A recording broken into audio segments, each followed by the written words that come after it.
Hello, I'm Tim Reid, and I support ending violence against women, the HBCU Project.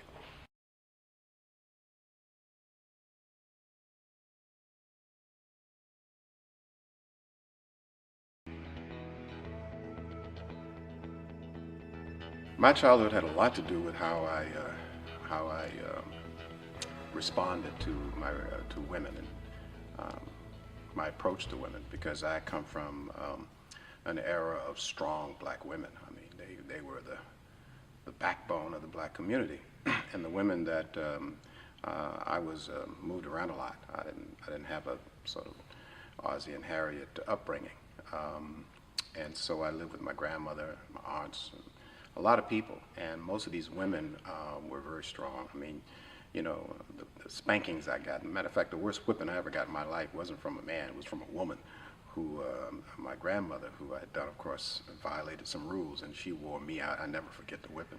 Also, it taught me the sense of loyalty and keeping my mouth shut about family business.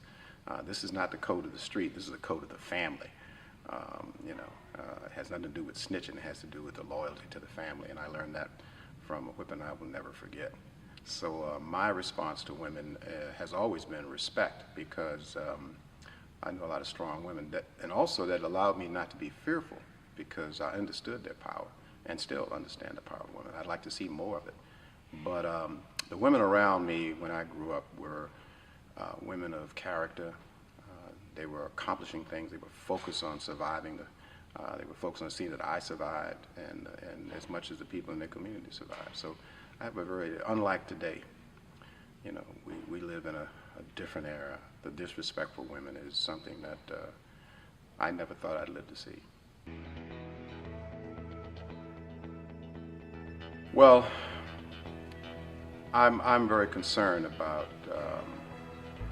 how black men are being trained by the propaganda that they receive day to day in their relationships to women, black women, white women, just women in general. One of the reasons I'm doing this is because my daughter was a victim of campus violence. And when I got the call, I thought of her and I called her and I said, Tori, I've been asked to do this.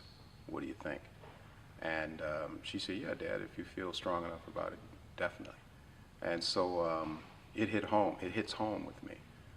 It altered my daughter's life for a few years, and it's something that stuck with her all this time. She, as most women will do, she blames herself, and did blame herself for quite a while. She just, matter of fact, finished a book about that experience and what it's meant to her, and how it hampered her growth in terms of her self-respect.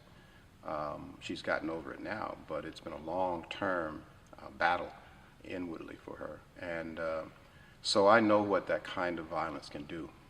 It's not something that looks so glamorous as we see in the music videos and misogynistic material that comes from young people today. First thing that I did when I got the call, I was on the set of a television show that I was co-starring in at the time, and I got the call during rehearsal, early morning, that there had been, that night there had been some trouble and my daughter was suffering.